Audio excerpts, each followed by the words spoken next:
Hello and welcome to the EML F1 Season 8 Championship, and today you join us for round 9 here at Marina Bay in Singapore.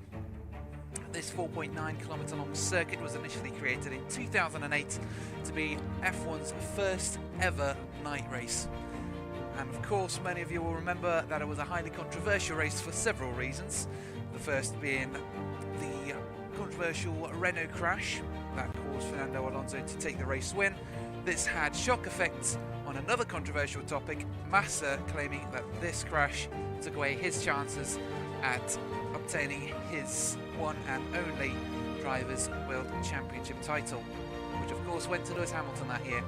But notwithstanding, let's head straight into the track guide, a quick little track run. 3 DRS zones, 3 sectors as usual. Of course it is a street circuit, so it might be slightly challenging to overtake, but we had that at Las Vegas last week, the long straight and some DRS. It's amazing what that can do for your overtaking opportunities and chances, am I right?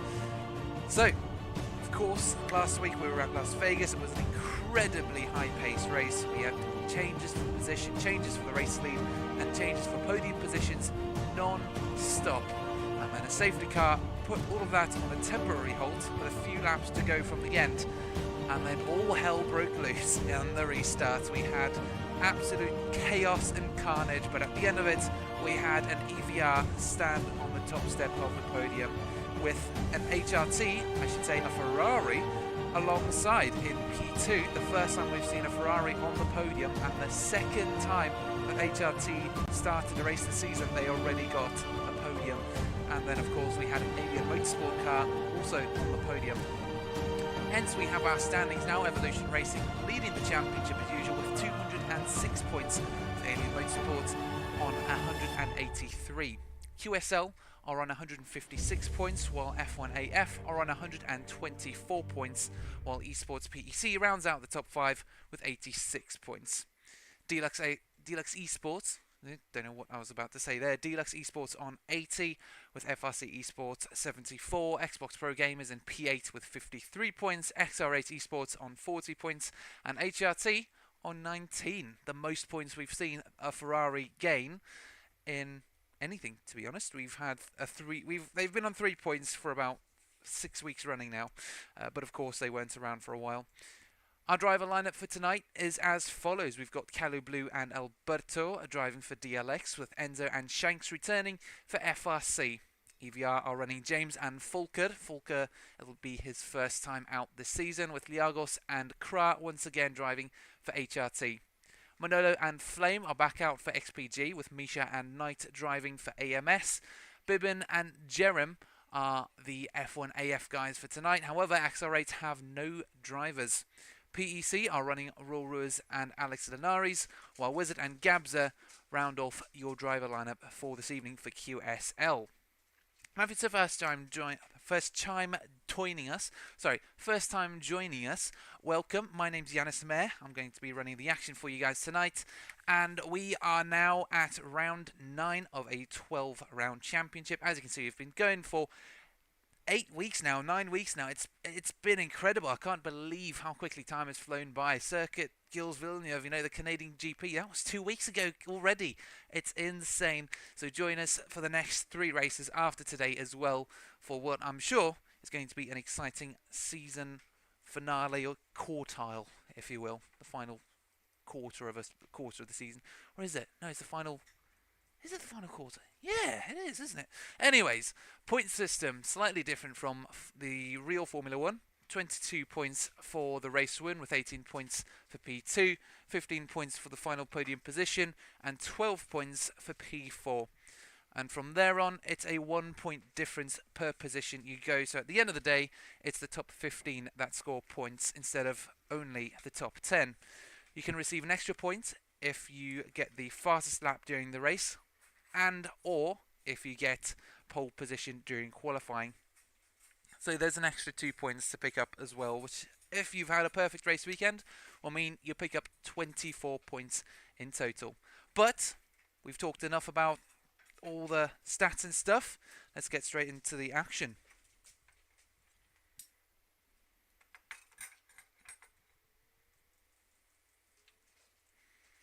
So we follow James now on his out lap. We've had a few cars set their first laps.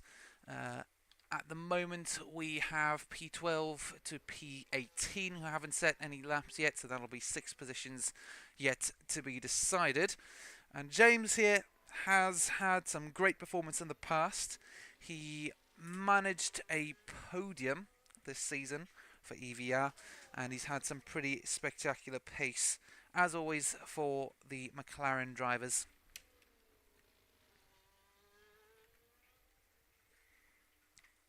Now, of course, we do have the AMS cars of Knight and Misha on top. Knight with a 26.1, Misha with a 26.2, as James now starts his flying lap. Apologies, he was on an out lap before. Now he's on his flying lap, and he's just gone through the first 4 corners, heading now into turn 5, a right-hander, then down the straight, down the first DRS zone, into the second sector after turn 5. Then it'll be into Memorial Corner, turn 7, and then a similar complex to Azerbaijan with turns 7, 8 and 9 being somewhat 90-degree corners, or just over 90 degrees, as James now heads through turn 9, down another straight into a complex again of turns 11 through 13, all culminating in a hairpin left-hander. Smoothness through here will be key, and car position will also be key, because of course those curbs can seriously alter your they can alter the balance of the car, make it less stable, and of course you don't want any loss of grip. But speaking of loss of grip, I think I am seeing some rain on track soon, unless it's just the graphics going a bit weird. I don't think it's raining. It might just have been a graphics thing. I don't think it's raining. No, it's I don't know. We'll see. Raining is always a potential threat here at the Singapore Marina Bay circuit, as James now sets the pole position lap time, a 1:26 dead essentially. Nearest challengers are of course going to be Knight, Misha, Volker. The other EVR is just coming out of the pits now, I believe. There's his pitman. And there he goes.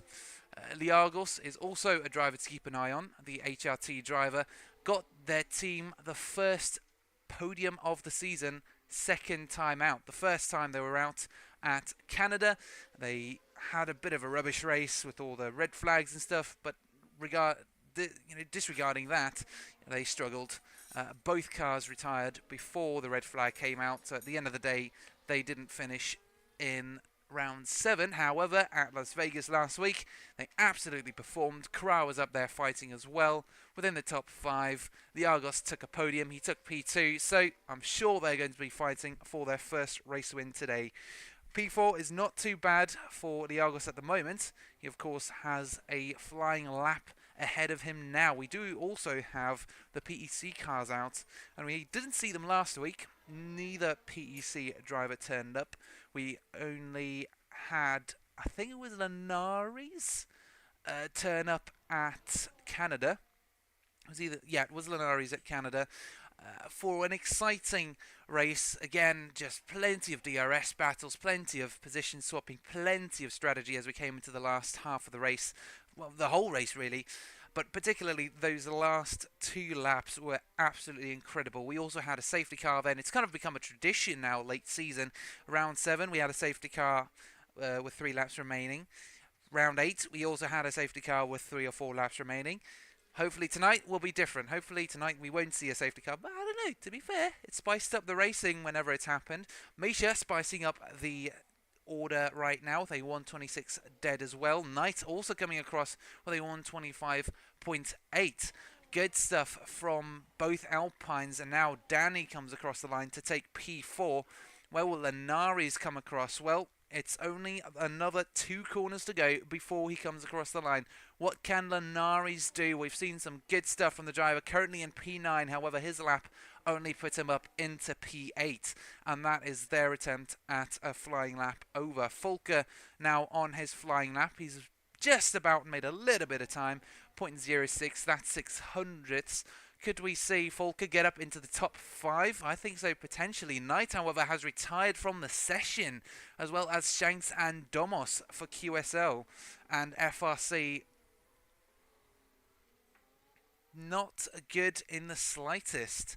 And Volker has invalidated his lap time as well, so there's nothing that he can do to improve his position this time round. James, however, is on an out lap, so is Gabza. Gabza once again driving out here for QSL. He's done great this season. We've seen some good stuff from him. He's gotten a few podiums. He's got a win or two as well under his belt. So he's really contributed to QSL's third place position in the standings at the moment. Now, of course, we do need to talk about qualifying strategy. Generally, in qualifying, you want to get the car as light as possible, so you're going to put in as little fuel as possible. And what that means is, or how many laps of fuel that is, it's 3 laps essentially. Enough fuel for 1 out lap, 1 flying lap, and then 1 in lap. Almost said out lap again for some reason. And that just means that 1 out lap is just enough to get the car going, just enough to get the tyre temperatures going, keep the brakes up to keep the brakes at temperature. Of course, here in Singapore, that shouldn't really be a problem. The humidity is absolutely nuts, so it shouldn't really be too much of an issue. Heat is also a common issue here. And then that flying lap, tyres should be all up to temperature, perfect brakes, and then obviously you just full send on your lap.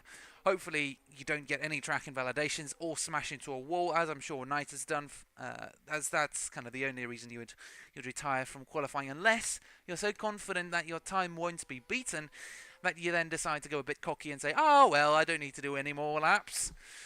Well, I mean, Knight, though, he's got a somewhat decent excuse, if that were his excuse. He has had a few pole positions. In fact, he's got 3 pole positions that he's scored for AMS over the past couple of weeks. It was broken up by Alex Linares, in fact, who's currently in P8 and in the pits. That was the only person who broke his streak of pole positions. He got 2 pole positions, and then Linares came along, and then he had another one last week at Las Vegas. Tonight, he's doing a pretty good job. He's up at the top, but of course, we have got James in P3, who seems to be threatening that at some point in the near future. Only 2/10 off his teammate Misha. Knight's teammate, not James's. I mean, James's teammate, Volker, P7. It's not bad. It's not the worst we've seen from EVR. They've generally been really good at getting both cars in the top spots, and James showing, yes, Knight should be worried about that position. He's just posted a 125.9 with less than 5 minutes to go in qualifying. So there will essentially be 1 or 2 more laps that James can attempt to get pole position at this point. And it looks like he's still going for it, so he might even put another lap in right now. Again, as I said, the usual strategy is 1 out lap, 1 flying lap, 1 in lap. However, they are able to play around with it. So I've seen guys do 1 out lap, 2 flying laps, and then an in lap. Of course, it just means a little extra fuel, but if you know you've got gains, if you know you've got a little more in you, you can then use that first flying lap as kind of a just to cover just to cover those bases, just to cover that one mistake you made. Just make sure you don't make that one, and then you've already made a 10th or 2 here and there, depending on obviously your skill and where you're at on the grid, who your rivals are. But then on that final flying lap, you can then fully send it. Of course, your tyres will then have a little bit of wear on them, but sometimes it is good to get a little bit of wear on the tyres before you go, just to get, just to break that surface a little more, make it a little more sticky. So potentially then you wouldn't go as all out on your out lap as you would if you were only doing a single flying lap, because of course that out lap is meant to be used to warm up your tyres, get your brakes working, and all that good stuff. So our drivers have 1 or 2 more attempts at a flying lap as Volker comes in. We've got Linares, Kra, Gabza, Flame, Liagos, Danny, Misha, and James all in the pits. It's only Enzo, Bibin, Calu Blue, and Manolo now out on circuit. And the first one to come across the line will be the FRC car of Enzo.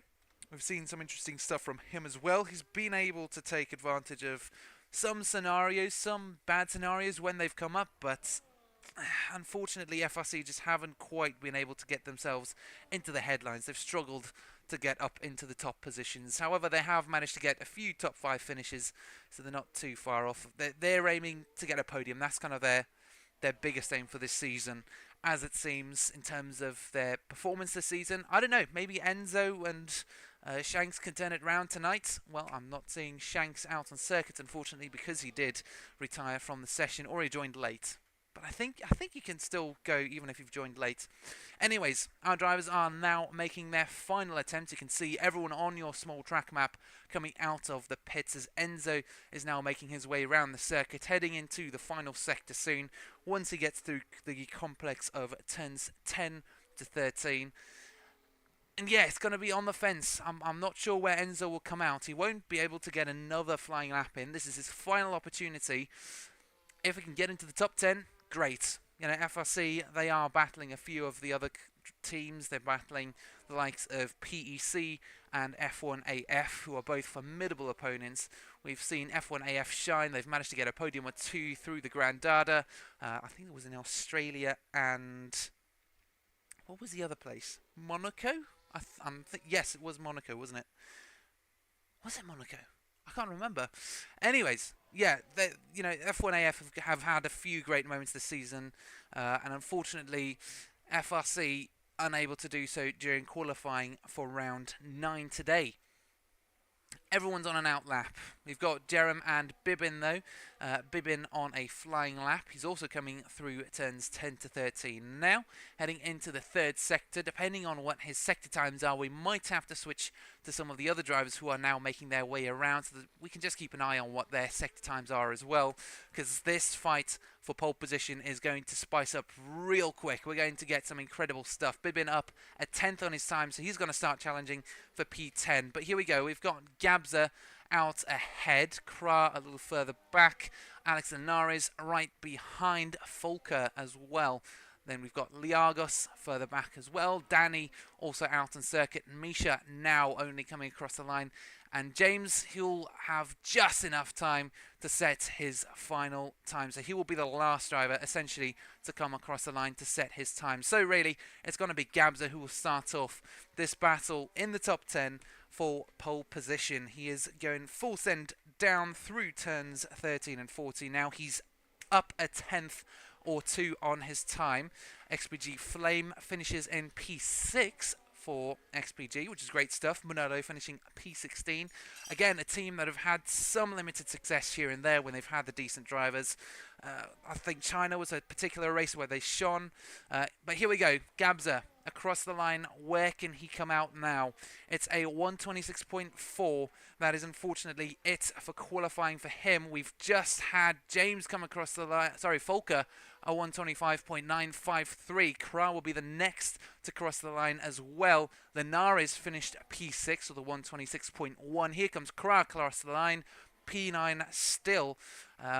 We've got Danny, unfortunately invalidated his lap time by the looks of it, but across the line, yeah, no, still 126.1. Liagos, another driver who's invalidated his lap time, unfortunately, as he comes across the line. Nothing on the board for him. However, it's going to be a last lap battle between...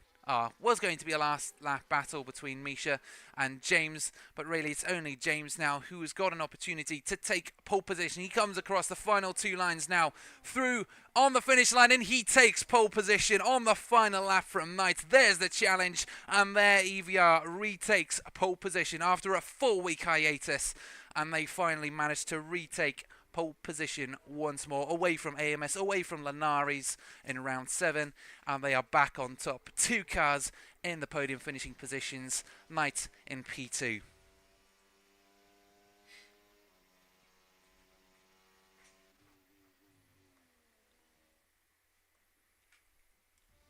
A qualifying session that held great promise towards the end, but unfortunately yielded some disappointing results for some of the drivers further down, such as the Argos, Kra and Gabza. However, James on the final lap took pole position away from Knight, breaking their streak, or the beginnings of a streak, so to speak, with Volker, his teammate, in P3. Misha, however, lines up on the same row as Volker, so it is an EVR and AMS lockout on the front 2 rows of the grid once more. However, both Saubers are right behind in row 3, with Danny and Linares behind them, with another HRT, 2 HRTs in the top 10. But join us in just a few moments for the actual race, half race length. Get yourself a snack, get yourself a drink. This is going to be epic.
Hello and welcome back to the EML F1 Season 8 Championship, and today you join us for round 9 here at Marina Bay for the Singapore Grand Prix. It's the 9th round of the championship, not the 15th as it was back in 2008 when this race was first hosted. The first ever F1 night race was held here, and of course was highly controversial for numerous reasons, but we won't get into that tonight.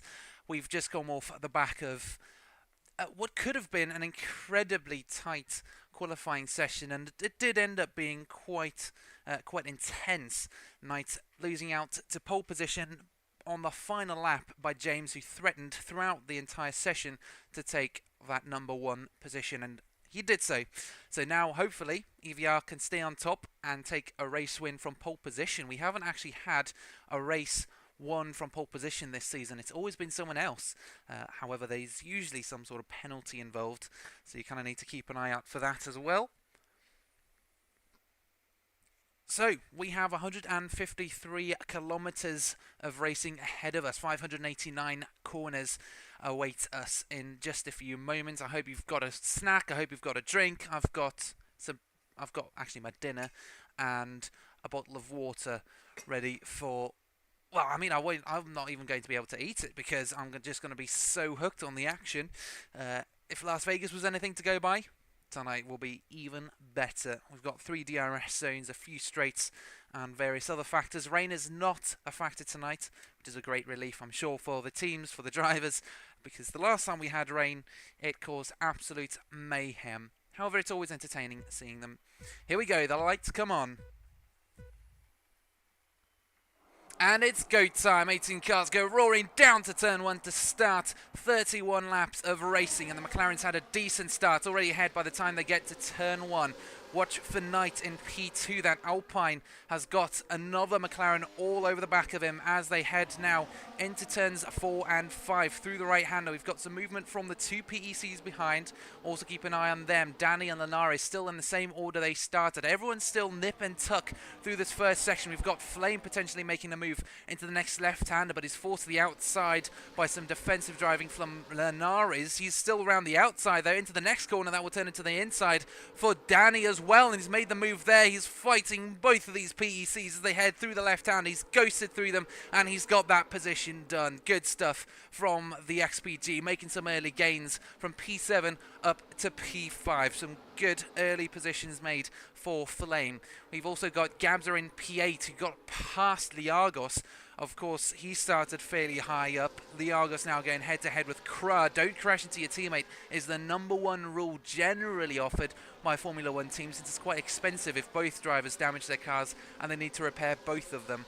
Williams, of course, had plenty of experience repairing just one of them. Imagine the damage caused by 2 of them if they crash. James still out in the lead with Knight in P2, and Volker rounding out your podium with Misha and Flame in P4 and P5. This is the first time we've seen an XPG in the top 5 in a really long time, I have to say. However, this fight between EVR and AMS for the championship lead for positions on track, it's nothing new. We've seen this happen a few times now. This is the rivalry going out on track now. However, don't know why I said that. However, I struggle with my pronunciation a little bit sometimes. However, we do also have some teams further down to watch out for. We've got QSL, PEC, F1AF. Those guys are also having a huge fight. We've got HRT getting involved with Gabza now in P9 and P10. Gabza still managing to stay ahead with Kra making a position. Liargos struggling in the first opening stage of this race. Shanks and Manolo now going head-to-head for P16 a lot further down the grid. You can see them going side by side. There's also a DLX Alberto alongside Jerem now as they head into the second sector, well, almost third sector now. We've not really seen too many moves up in the top 5, which is a bit of a shocker. Usually this is where all the action happens. This is the move from Denari. Danny RR. Well, I suppose that's where it came from. Danny is currently in P6 with Alex behind him in P7, his teammate. They're going to be working together to try and catch up to Flame and the drivers ahead, get both their cars into the top 5. Now, in the top 5 itself, we have got James Knight Volker and Misha all battling for podium positions, and the closest gap is between Volker and Knight. However, that gap has closed as well between Knight and James. But here we go. That McLaren is really close to the back end of that Alpine, and just taking a look back, that's how close he is. Both cars of DRS, but of course there will be slipstream for both as they now go into the left-hander, and there it is, the move from Knight for the race lead down the inside of James, and he's almost got that move done. James still alongside the EVR, trying to hold on into the right-hander though. There's nothing he can do, and Knight takes the race lead on lap 3 of this race. He's waited patiently, and he's got that move done finally. Now he just needs to get his teammates up, and I'm wondering whether Volker might not be wondering what James is doing out ahead. Now that he's lost that position, is he getting impatient? Could Volker then start attacking James? Or could we see some good teamwork from them? As far as I know, EVR have been great team players this whole season. We saw a great bit of teamwork at Canada a few weeks ago, where we had a safety car in the final few races. Final few laps, and it was in fact Leo last week who won, who was vying for the race win back then, pitted from P1, and then made a tactical pit stop, came out to P5, made a position on the first corner, the first lap that the race was restarted after the safety car.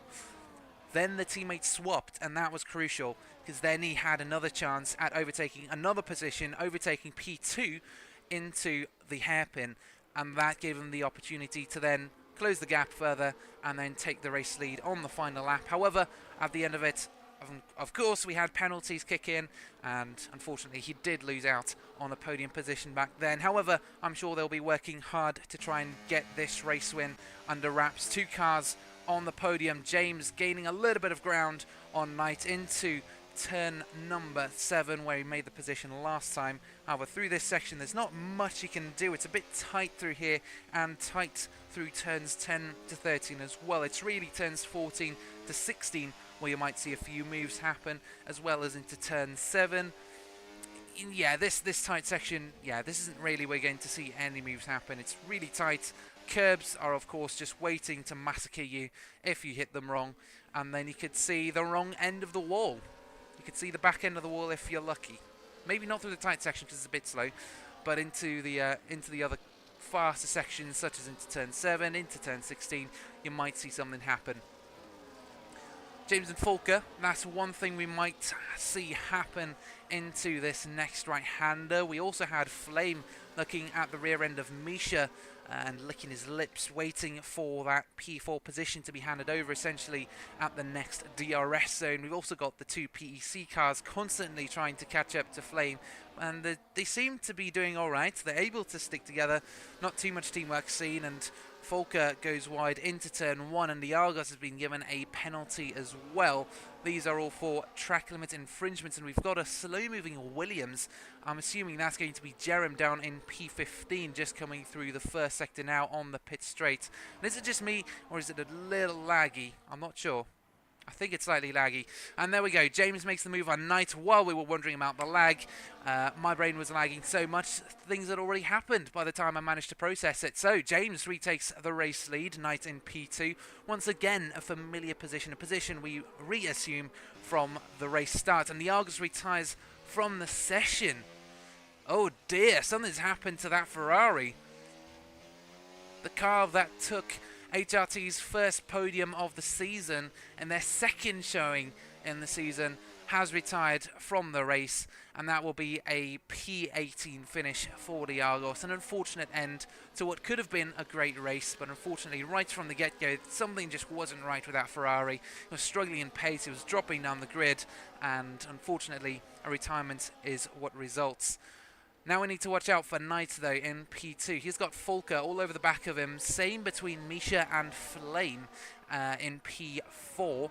Of course, Flame wants an opportunity at fighting for that podium position, that final podium position, P3 on the line for the Aston Martin. But he's got 2 PECs behind him as well, waiting to do a similar move. And of course, they outnumber him 2-1, and they outnumber Misha 2-1. So could the strategy here be to work with Misha and get the Aston Martin and the Alpine far enough ahead of the PECs to then start battling themselves. Here's the move from Falker, though. He did look to the inside, but so does Knight, and he does make the move.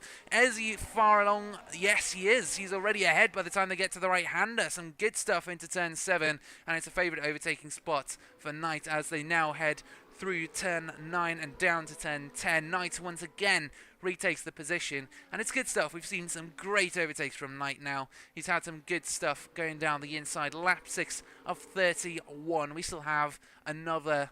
Oh, don't make me do commentator maths. It's a full send from Falker down the inside, but further down we've also got Flame alongside the Alpine. And he's not quite far enough alongside to be warranted racing room into that right-hander. He almost got that move done. But Flame, once again, he's itching at an opportunity to get into that top 4 so that he can get involved in this podium fight. Misha, though, has got a run on one of the McLarens and is pulling up to the back of James now. Could this be a little tactical swap by EVR, swapping Falker and James to see whether Falker can manage to stay ahead of Knight? It's very difficult to do that when the DRS is here, when the DRS kicks in that 1 second window. And it's, you know, it's really tricky then, because every time you need to build up a gap of over 1 second to break that DRS chain, and that is incredibly difficult to do on a circuit such as Singapore. You're really bargaining on a mistake from one of the cars behind. If you push too hard yourself, you could end up with a mistake. There's a move from Falker now under DRS, once again into turn 7, the most opportunistically appropriate corner. I wanted to say... best opportunity corner. Yeah, I don't know. It came out a bit weird. Anyways, Falker stays out ahead. That's one thing I know. Falker is now ahead of Knight. James in P3, and Misha still just off the back of the other EVR car. Not quite managing to close the gap as such. But Knight is a formidable driver. He's not going to give up. And a lock-up from Falker shows he's still under pressure as well. Jerem also retires from the session. Again, walls. Them walls have got hands, and it's not just specific walls. It's not only Monaco's walls. It's not only the walls of Las Vegas that have got hands. Singapore has got hands as well.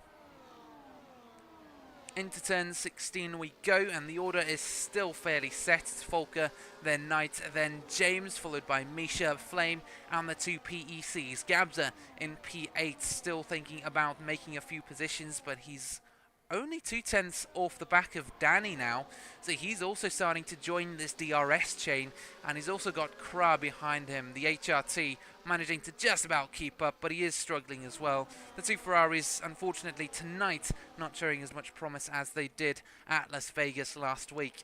Now, down to turn 7, this is going to be interesting. Will Knight make the move into turn 7? He has to go around the outside. Falker decides to take some defensive driving, and that move between Falker and James seems to have worked now. Falker defending the position, and he's still holding on to the race lead after Knight got the DRS, got alongside, but was forced a long way around. Could this then... You know, is James kicking himself? I think he's probably kicking himself for thinking, why did I do that? Or, I mean, there's a reason why you don't defend right at the start. It means you then come under attack, under threat from the cars behind, such as Flame, who makes a move down the inside of Misha. It was a send. Unfortunately, it wasn't deep enough, and he's still stuck in P5. And now he's got Linares pulling up behind him, but we've got a move from Gabza, potentially, into that right-hander of turn 14, but nothing came of it. Just a little look, nothing really to take note of. But yeah, some drivers ready to make a move. Knight and Falker under threats as well. James right up on the back of that Alpine 2. This is how close he is as they head out onto the first DRS zone of the circuit, or last, depending on your perspective. And into the first sector. Still pretty neck in neck between Falker, Knight and James. Half a second now. That gap between P1 and P2 is growing slightly. Is this going to be a trend that we see throughout the rest of the night, throughout the rest of the race? I'm not sure. Well, again, this is something that plays out over the course of another 21 laps, 22 laps, I should say. Again, commentator maths isn't great. It's a universally understood phenomenon, where commentator maths is impossible when you're watching this, unless you are very experienced or just have a calculator handy. Sometimes it's even challenging just to pull up a calculator because it's just typical. You reach to push the right button on the keyboard and something happens, such as the battle now between Misha and Flame for P4, as well as Linares right behind them. Heading into turn 14, a couple opportunities here.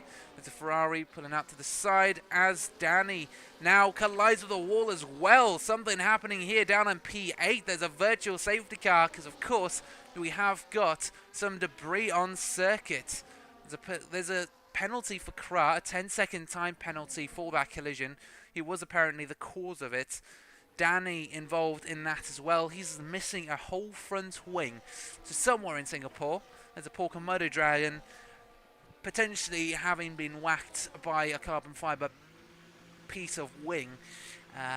But anyways, everyone pulls into the pit. So really for Danny, yeah, there's nothing really too bad here for him. It's not too bad a scenario because he comes in, he changes his wing. Cool, just a few extra seconds in the pit. Now everyone else comes in there. That's what makes it interesting.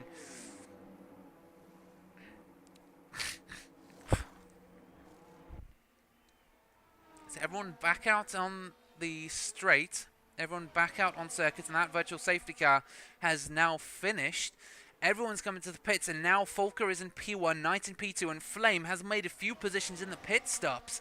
He's made a position on both Misha and the other McLaren of James. They had some sort of issue there. I'm assuming it's the double pit stop strategy. Whereas for Aston Martin, of course, we had Manolo down in P13, a long way away. So by the time he pulled into the pits, their pit stop was done. So Flame up 2 positions in the pit stops, up into the final podium position. And he's got Linares all over the back of him as well, who's going to look for another win, another podium position here potentially. He was fighting for one in Canada and managed to retake the race lead on the final lap with that DRS zone, heading into the chicane before we hit the Wall of Champions. But unfortunately, of course, penalties played a role and Linares got demoted. And Danny retires from the session, his teammate. Oh my goodness, we've had 4 DNFs tonight already. Again, a virtual safety car. Something happening down at turn number 1. That's a slow moving... Is that the safety car? I'm thinking we're going to go to full safety car here in a moment.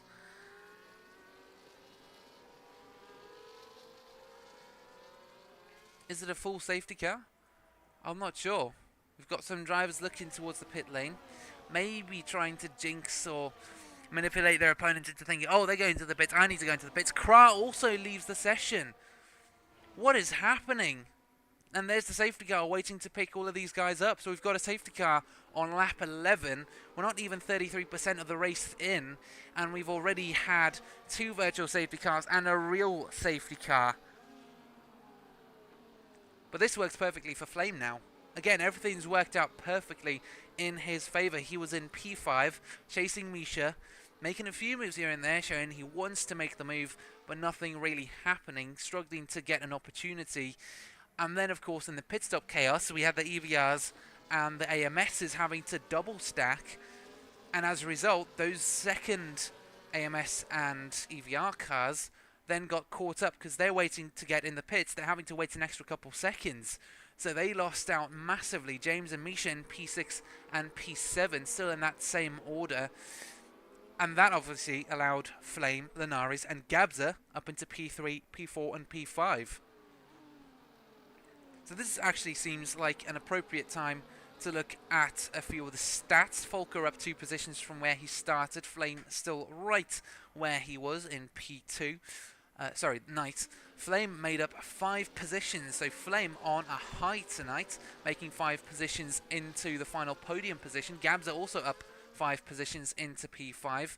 James then being the biggest loser with 5 losses. He's down to P6. He started out in P1. And then we also have James... sorry, I just said James. My brain isn't working. We have Domos in P11, having made 7 positions, thanks to all the DNFs tonight, thanks to all the losses. Manolo and Shanks, also similar kind of statistic, up 4 positions each, and 1 position for Calo Blue. In terms of tyres, I suspect they're all on hards. So as you can see, everyone's made their 1 pit stop. and they're all pretty much on hards, except for Alberto, Enzo, Shanks, and Kalu Blue. Everyone still, well, everyone going on hards, because of course you've got 2/3 of the race to go. It's not too far off the halfway mark, lap 12 of 31. We're looking at about 15th lap as your usual kind of reference for when you pit. Manolo coming in to pit as well. There's nothing really for him to lose too much. He's in P12 at the moment. Penalties, again, they've just been cleared by the pit stops as well.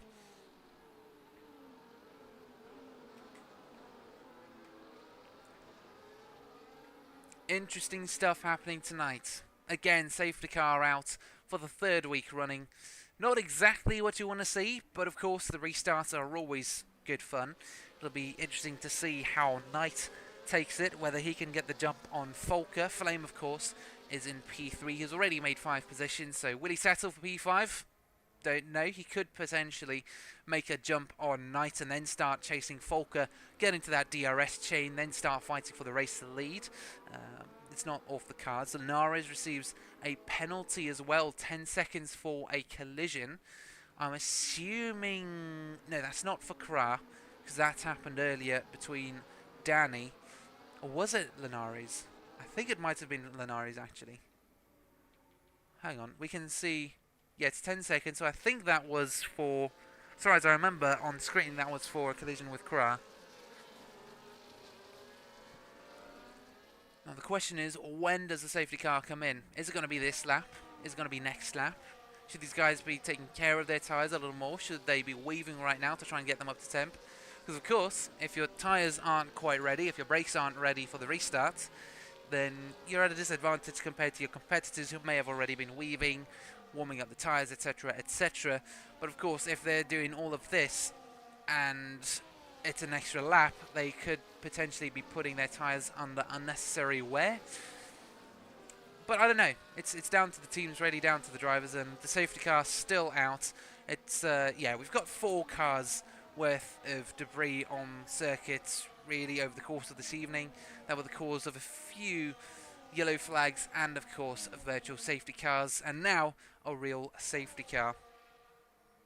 Now fortunately the marshals have got some good lighting to see it with. Of course, this track being the first to host an F1 night race in history back in 2008, and it takes, fun fact, 108,423 meters of power cables to keep this track lit like this. It takes 1,600 light projectors to do this, and mounting on them, or as mounts, it's 240 steel pylons surrounding the circuit, and they need 3,180,000 watts to keep this track lit. And it's actually lighter when they're racing on it like this, when the track is lit, as opposed to midday, which is really funny, I find. So, you know, it's a lot of power to keep a track lighter than it is at midday. I find that fascinating. So it's easier to pick up debris, technically speaking, at nighttime in Singapore than it is in daytime. Now Bahrain has also got some pretty nuts stats, but not like Linares. Why am I saying Linares? I'm saying Linares because he's the highlighter driver. Never mind.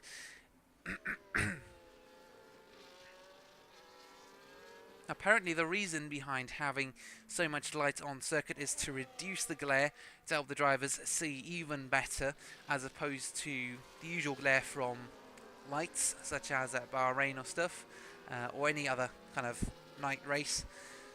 And it also apparently helps them see in the dark even when it's raining, which is another issue that drivers sometimes encounter here, but fortunately tonight hasn't been a factor yet.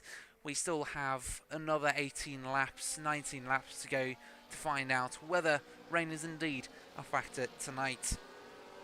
One factor that will be a has-been is the safety car. That is coming in right now, so Volker will be the driver to start off the action once we come round the final 2 corners. You can see all 5 drivers here in the top 5, all bunched up, ready to go.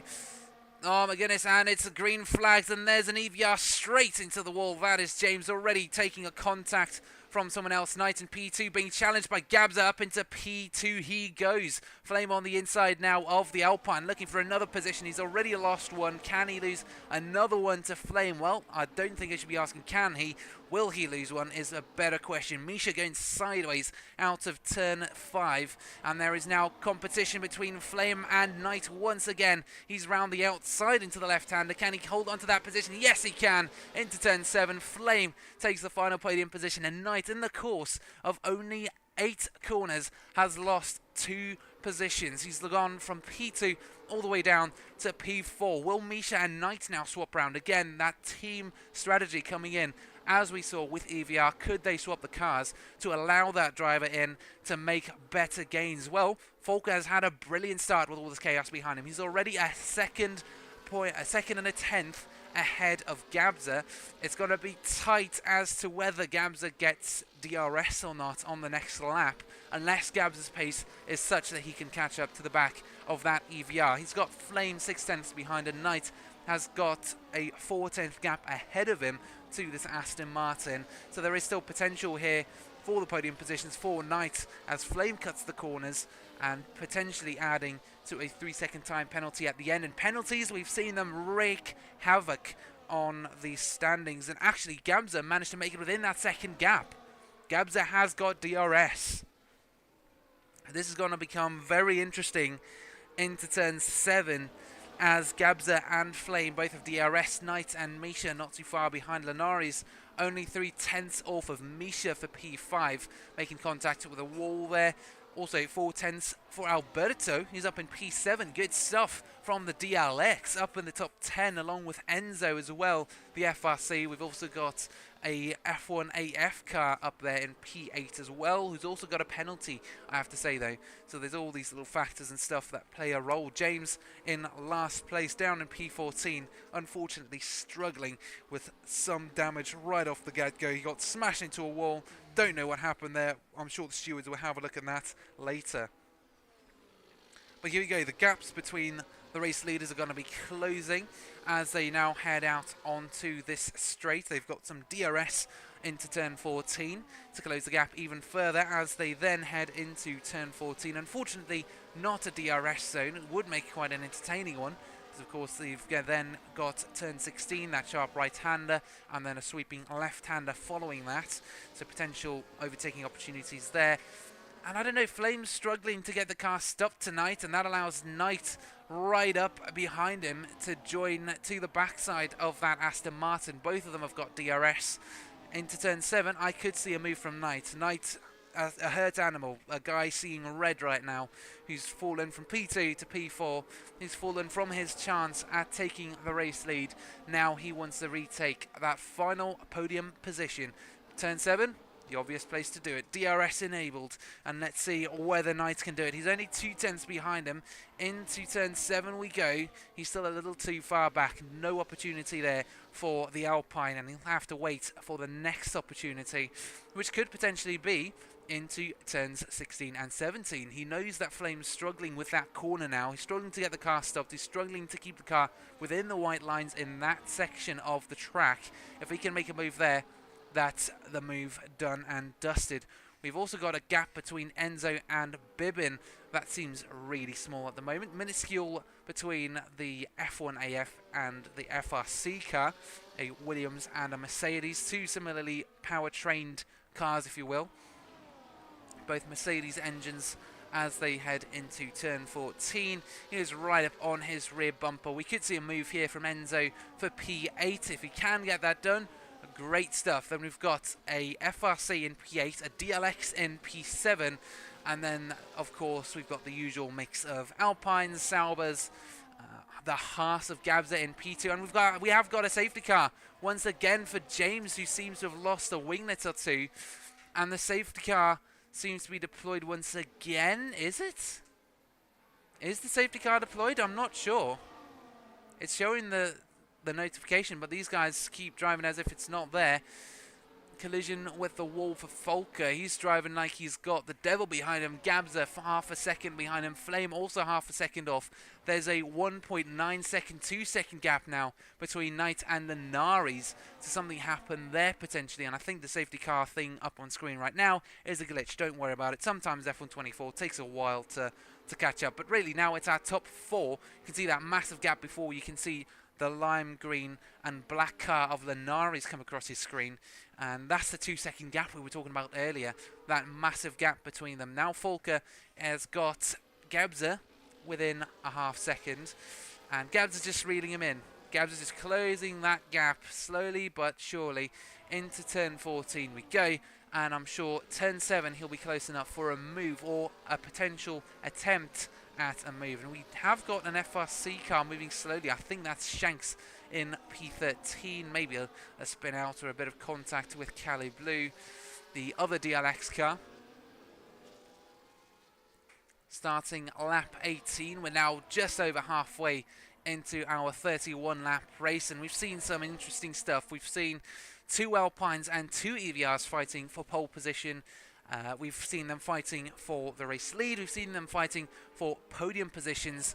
However, now we've only got a single EVR in the podium positions holding on to the race lead. Soon to lose it potentially into turn 7 if Gabza can close the gap and make a move down into that left-hander, but he is a bit far back for that. We've seen some good stuff from Gabza though. He has got some decent on-track offensive capabilities, if you will.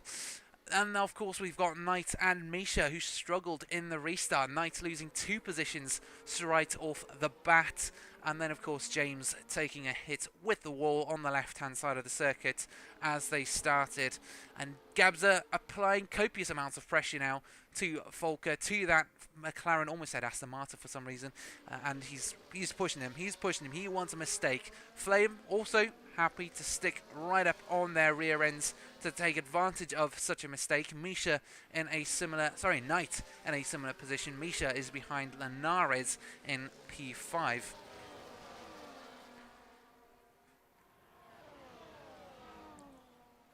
Yes, I've also noticed that, Scott. Yes, it is a bug that usually sticks around, I'm aware, but yeah, sometimes it comes up or sometimes it stays on screen. As you said, it was still there from the last safety car, and I'm just not paying attention. I'm just too engrossed in the chaos on circuit, and then I'm like, oh shoot, what happened? I just saw the slow moving McLaren though, and that was kind of like a trigger for me. I was like, oh, something happening. Something did happen to that McLaren though. James did take a hit somewhere with the wall, other than of course the race start. There's a little more damage to his car than he was used to. Knight close enough for a move on Flame though. He wants that final podium position. Is going to be down the inside. No, he holds back 2/10 between them, and it was 3/10 between Gabza and Volker as they came out of turn 6. But of course, nothing on the cards there at the moment. 2/10 between Misha and Alberto though for P6. A DLX challenging an AMS for the top 6, which will be very interesting to see. It'll be great to see a DLX up in the top 5 as well. We've got Enzo in P9 in the top 10. James now sets the fastest lap, and that's why he's pitted for a near front wing, pitted for those extra, well, made a few extra pit stops, I should say, and that gives him, the extra time to then get the fastest lap, get that extra point. And if you're down in P13, every point counts. Has already made the position on Shanks. He's 36 seconds behind Calo Blue though. He's got an extra point or 2 though. It's of course our top 15 score, not just the top 10 as in regular Formula 1. Well, I say regular Formula 1. There is only a single Formula 1. But yeah, it means he's then got an extra point. He's still contributing to EVR's efforts. If Volker can stay ahead, he'll keep that challenge alive. Knight and Misha, though, aren't in the best positions either. So Knight will score 12 points. Misha will score 10 points. That's a total of 22 points. While Volker will score 22 points if he holds on to the race lead. But that might not be for long, as Gabza is now within 2/10 of that McLaren. We also got Flame and Knight at 2/10 separation. Again, this is a kettle of boiling water. I'm just waiting for to boil. In the olden days, of course, they used to put it in a pot, and of course you'd say, I'm waiting for the water in the pot to boil over. Nowadays it's soup. soup can boil over really quickly if you're not careful. I don't make soup in a kettle. Yes, it would be very, it'll be nice. All you do is you just put your ingredients in a kettle, but it's a little low capacity, isn't it? I don't know why I'm talking about kettles when we've got 3/10 separation between Gabza, Volker, Flame, and Knight, all within 3/10 of each other. This top 4 is going to get real spicy into the final 12 laps of the race. We could see some good stuff into this final third of the race. 33.33333333 reoccurring percent. Although, to be fair, 31 laps, that puts it off just a little bit, doesn't it? Again, commentator maths, not my thing. T10s now between Flame and Gabza. Could we see a move into turn 1? We haven't really seen too much there except from the race start. If someone's really opportunistic, they could. That could be another option there. Maxence giving some support for the QSL of Gabza in P2. Gabza is, of course, not new to the podium position and the race lead position. He has finished on the podium a fair few times and won a race a couple times as well. This is not new ground for Gabza. Of course, he's almost a veteran here. Volker, though, on his first night here for EVR, is under relentless pressure from the Haas and the Aston Martin behind. Knight also threatening to take the position if he's not careful. And Volker has gone face-to-face with Knight a few times tonight already, and he's come out on top. So, yeah, it's going to be very interesting to see this top 4 into the final 5 laps of the race or so. Oh, a little look from Flame there into the left-hander. Those little looks can be all it takes to put the driver off and leave a gap for you to shoot into. And here we go, Gabza now close enough to go around the outside contact between the Aston Martin and the Haas as Flame hits the rear of the Haas. And now he's right up behind him, and that allows Volker to gain a little bit of time on these two. Again, Flame needs to keep in mind, if he just plays the patient, if he waits for a mistake, that's an easy podium, an extra podium position for him, potentially even the race lead here. The race lead is still on the line for these 4 drivers. They shouldn't just throw it away just for a podium position, unless they're happy to settle for just that podium position. Knight, though, I know he's going to be pushing. He wants that podium position. Of course, 22 points for him, that's already covered by Volker if he takes the race lead, or if he holds on to that race lead, I should say. 6/10 between them now. Knight only 2/10 behind Flame, and he's already got that move done before they even get to the braking zone. Flame drops to P4, and Knight takes the final podium position. Knight making some progress already. 3 points gained on Volker's 22. So that will put them at kind of a net 0 at this point, because of course James has got the fastest lap at the moment. He's in P14. That'll be 2 points for him, plus an extra for the fastest lap. Again, they're neck in neck here. Right now, they are on a net 0 in terms of points generated for the championship right now. I don't know how I'm doing commentator maths when all this is going on. It's a miracle. This is something very rare, so do savour it, I will say. Even though I got less than 6 hours of sleep last night. Again, utter miracle. However, I know a few cups of coffee and a Monster will do that to a person sometimes, especially if they were drunk at around midday. It's about now you can start feeling aware of, hence the lack of concentration, hence the talk about caffeine and kettles, as Flame now loses 7/10 on Knight ahead, and now the top 3 are really the drivers to watch. Flame will have to work a little bit harder to get back up into that top 3 to start fighting for those podium positions. It could be that contact with Gabza has affected his car's aerodynamics. He's already lost a bit of downforce, and yeah, his left front winglet is missing, and that of course will prevent his performance. It'll damage his. It'll damage it. There's no two ways about it. Loss of downforce. However, on this circuit, it's going to be even worse, because it is a lot of corners, not too many straights. You say it could help him if he was somewhere at Monza, for example, or Spa. We've got these long straights, even Las Vegas, where it's long straights. But yeah, for this kind of circuit where it's medium to... I mean, to be fair, though, a lot of these corners are fairly slow, just as they demonstrated. Turn 11, quite slow. Into turn 13, again slow. That's where you're relying on the mechanical grip of the car more, as opposed to the aerodynamic grip, the downforce, as it's commonly called as well. And that's always the interesting thing about Formula 1, or these Formula formula kind of disciplines is you've got that downforce factor, you've got that extra, extra liability, if you will, that extra chance that the slightest contact can cost you half a second. And in Flame's case, he's already 1.2 seconds behind Knight, and it has cost him dearly tonight. Gabs are still holding on to P2, but Knight is closing that gap ever so slightly and is just waiting for an opportunity. We are now on lap 24 of 31.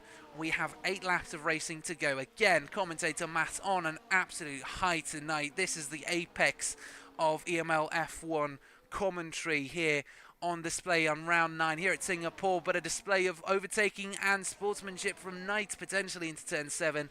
Unfortunately, not this time round, but he is getting closer. He's within 3/10. He's waiting. He is waiting. He's closed that gap now. They need to watch out for that gap to Volker, though, because that race leader can just disappear up the road really quickly. Alex Linara is showing how damaging a loss of downforce can be on a circuit such as Singapore, or any circuit in particular. Any loss of downforce is bad. Flame down to P5, and his previous chance at taking even the race lead, that opportunity gone, as he's now down to P5 and dropping even further. He could potentially lose out to Misha, who's 4.5 seconds behind him. Whether that happens, though, is a different question. Misha potentially involved in a accident on the race restart. 2/10 between these two as they head into turn 16 now. Woo-wee! Things are heating up. 7 laps to go.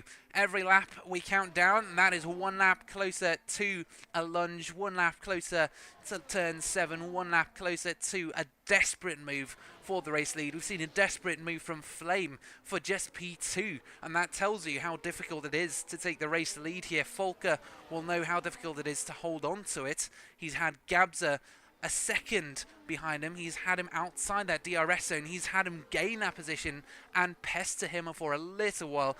Gabza also knows all about it. He's been at it all season long, taking a few podium positions and a couple race wins as well. Again, this is a really experienced driver. So is Knight. Volker is the new guy here as he takes a slightly wider line into turn 7, into turn 9 now. Here we go out into the straight. Could we see a move into turn 10?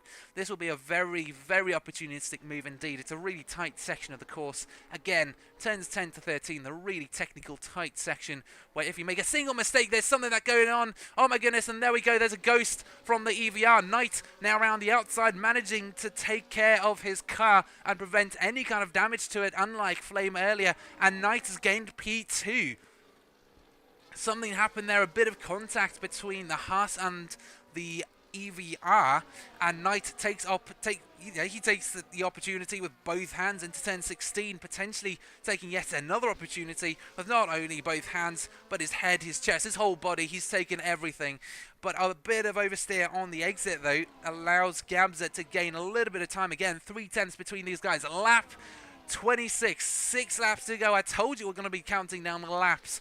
In 1 lap, we've had another change for a podium position. Into turn 7, we could see some interesting stuff happen here tonight.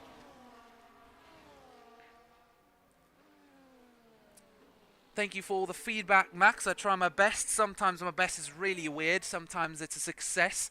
Tonight, the commentator Matt has indeed been an utter success. So that is probably the reason for the entertainment, is because I can actually add up and subtract and divide. Divide? When do we use dividing? Anyway, I can do basic subtraction and adding on a race weekend, which is really rare, so do jot this down in the history books for sure. The one evening that Yannis Meyer finally manages his commentator maths, but a few other aspects of my commentary skills have taken a hit, such as concentration. Talking about Kettles and Monster earlier. Linara is getting his head down. He's within a second of Gabza, that final podium position. He's got his head down, unlike Flame, who earlier took some damage and is now only 3.8 seconds ahead of the other Alpine. So there's a potential position for AMS in their championship efforts. Again, we need to keep that in mind. James still with the fastest lap. 3 points on the board for him. Volker with 22. That's a total of 25 points for EVR tonight. AMS, they've got a driver in P2, that's 18 points for them, and another driver in P6, that'll be another 10. So that'll be 28 points, 25 to 28. They've made 3 points on EVR tonight. And that's saying something considering, you know, EVR's performance. They've had James hit the wall right from the restart. They've had him go wrong right from the get-go tonight. And yeah, they've been struggling a bit more than usual. Volker, though, still in the race lead, though. Knight right up behind him, 2/10 as they head into turns 7, 3 and 9. Again, this complex really tight, but almost alongside between these two. They might start fighting into the complex section. Again, desperate lunge down the inside. No, we've got some good waiting from Knight behind, able to hold it back, able to hold his red mist, and I think he's tamed it by now. His driving should show that a little sideways, well, I say a lot of sideways action as he goes through there, or as I like to say, slideways. And into turn 14, the Komodo Dragons around here could hear all the commotion. They almost got whacked in the head by a couple carbon fiber wings, and now they all watch in anticipation, eager anticipation, as we head into lap 28. And there's the move from the Haas down the inside of Knight, fighting for P2 here. Don't forget the P1 position as well. Don't take your eyes away from the prize. 1/10 remaining between these two, and that allows Linares within half a second of these two. He's going to have DRS into turn 7. 3 laps, well, 4, sorry. Okay, here we go. Cool. Commentator maths moment over. It peaked, EML F1 Season 8 peaked at around the halfway point in this race, and, you know, now it's already coming down. Commentator maths taking a hit. 4 laps to go, I should say. Although it's not, to be fair, it's not far off. I've been kind of similar all evening. Just an approximation, an approximation. I'm pretty good with approximations, I should say. Knight, 0.2 seconds. There's no approximating that. He is right on the back end of that EVR. And I know I've said that plenty of times this evening, but he's really close to the back end. Same with Linares, actually. Potentially another podium on the line for PEC. However, he does have a penalty. He needs to take that into account to maintain that P3 position. He will need to build up a gap over Gabza. What will that gap be? I'm taking a risk here to check how much he'll need. A 10-second gap there. And again, some commotion here on the straight. Gabza has a good exit. He's right up behind Gabza now into turn number 14. And this top 3 are separated by 2/10. A mistake from Volker ahead likely means he's come back a little, you know, he's dropped back a little from that pace earlier. He's dropped back to within 3/10 from Knight. And here we go. I know F1 has a fancy graphic usually when this happens, when they get lap 10, lap 5. I'm sorry, 10 laps to go, 5 laps to go. Now it's 3 laps to go. We don't have a fancy graphic yet. We might in the future when we get the the Nations Cup underway. But for now, you'll have to take it verbally. 3 laps to go with Volker in the race lead. Knight in P2, Gabza P3, and Linares in P4. And I need to watch my pace. I can get a little excited too early on, and then I won't have any breath left for when the move comes for the race lead. Here's a move from Alex Linares, though, for the final podium position down the inside. Full send from the PEC, and he's made that move stick. This battle between QSL and PEC kicking off once more in Singapore, Marina Bay, round 9, and they're still side by side, heading through turn 9, and on the exit, who will be able to get the power down faster? It is the QSL for now, but Linares has shown he's serious about making that move, and he's got alongside and ahead. In the process, though, that means Gabs is now ahead, or sorry, Gabs has dropped 1.4 seconds behind Knight, who is actually pretty much alongside the EVR. We didn't see this coming. DRS now into turn 14. Again, I keep saying this, he's right on his rear end. They're glued to each other, essentially. Imagine the AVR's got a blue trailer.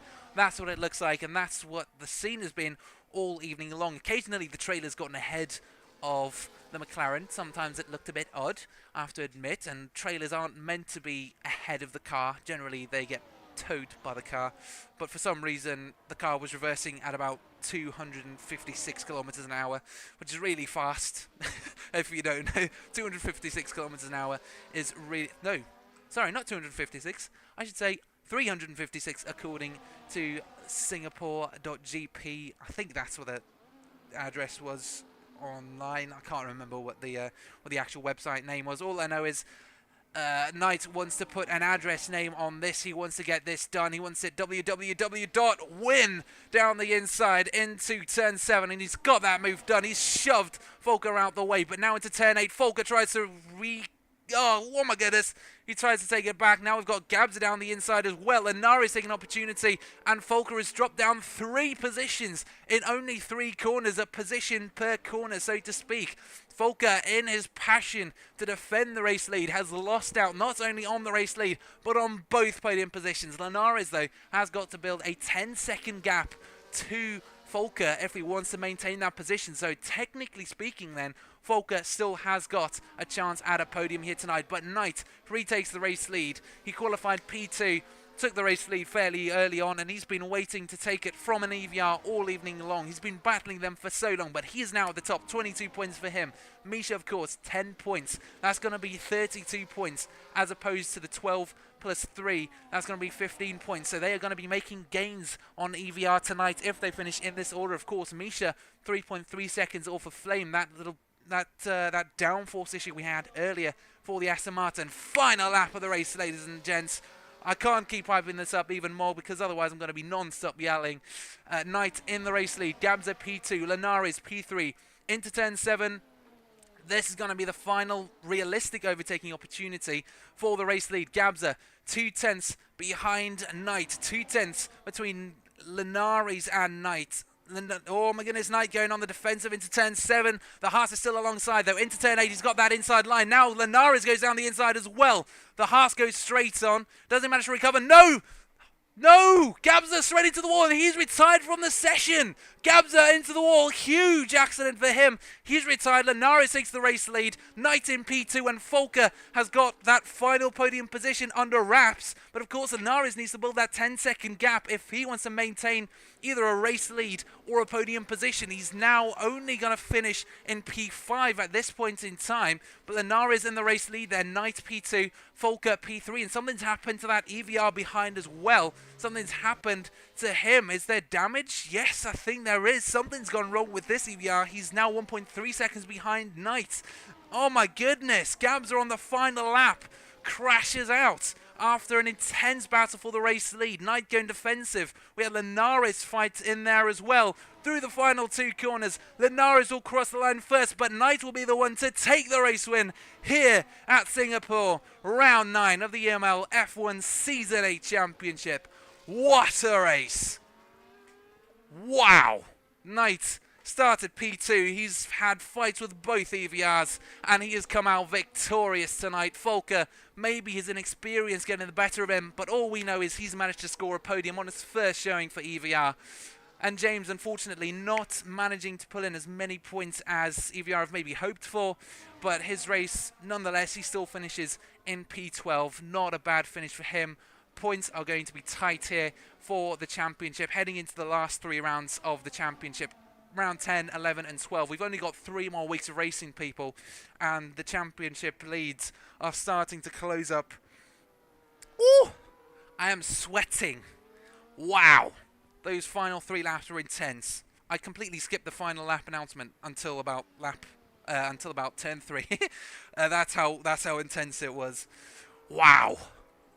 Linares, unfortunately, even though he crossed the line first, that 10-second time penalty, of course, puts him down in P4. I'm sure he'll then try and get that overturned. He'll try and get that appealed. He can talk to the stewards about that. All I know is, for now, Knight will be the driver to stand on the top step of that podium.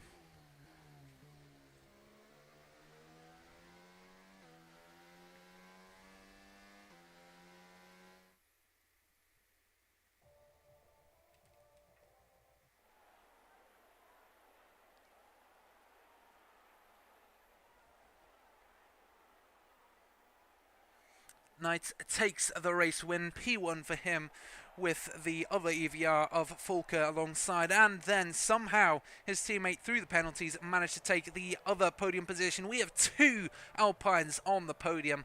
What a finish for AMS tonight. Incredible stuff for Alien Motorsports.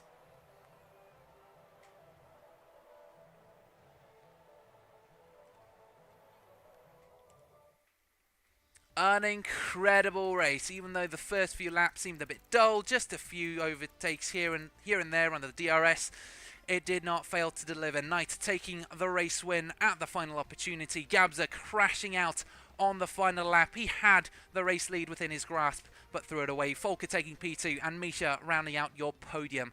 But that concludes our action now for round 9. Join us next week for round 10. Again, 7 PM GMT on the Friday. Although it will be, I'm assuming, British Summertime, BST. Anyways, join us next week. Hopefully we'll see you there.